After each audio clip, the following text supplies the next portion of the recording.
இது வாதநாராயணன் கீரை ரசம் தான் வைக்க போகிறோம். நிறைய பேத்துக்கு இது கீரையாகவே கிடைக்கும். கிடைக்காதவங்க இந்த மாதிரி பவுடராகவே கிடைக்குது. இதை வாங்கி கூட நம்ம ரசம், காரக்குழம்பு இதெல்லாமே வச்சுக்கலாம்.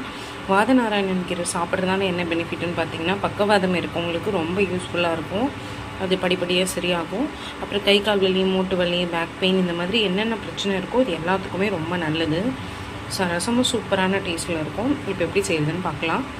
கீரை கிடைக்காதனால நான் பவுடர் தான் யூஸ் பண்ணுறேன். இது பாருங்கள், பவுடர் எப்படி இருக்கும்.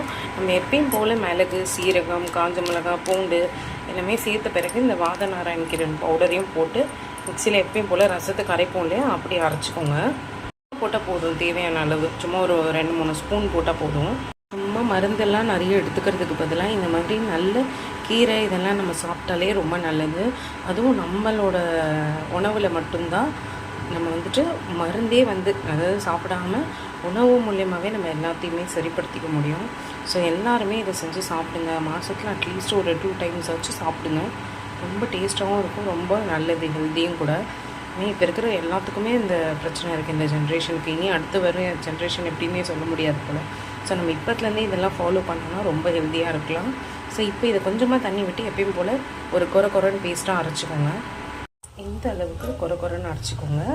மிளகு, சீரகம், காஞ்ச மிளகாய், அப்புறம் வாதநாராயண கீரை பவுடர் போட்டு அரைச்சிட்டு அதுக்கப்புறமா நான் பூண்டு சேர்த்து இந்த மாதிரி கொரன்னு அரைச்சிருக்கேன். ரசத்துக்கு தேவையான அளவு புளி, உப்பு, தக்காளி எல்லாமே நல்லா கரைச்சி வச்சுக்கோங்க. உங்களுக்கு தேவையான அளவுக்கு ஏற்ற மாதிரி போல் தாளிச்சிட்டு மறைச்சி வச்ச பேஸ்ட்டை நல்லா வதக்கி எடுத்துக்கலாம். நல்லா வதக்கியாச்சு. நம்ம கரைச்சி வச்சுருக்கோம் இல்லையா, தக்காளி, புளி எல்லாமே அதை இதோட சேர்த்துக்கோங்க.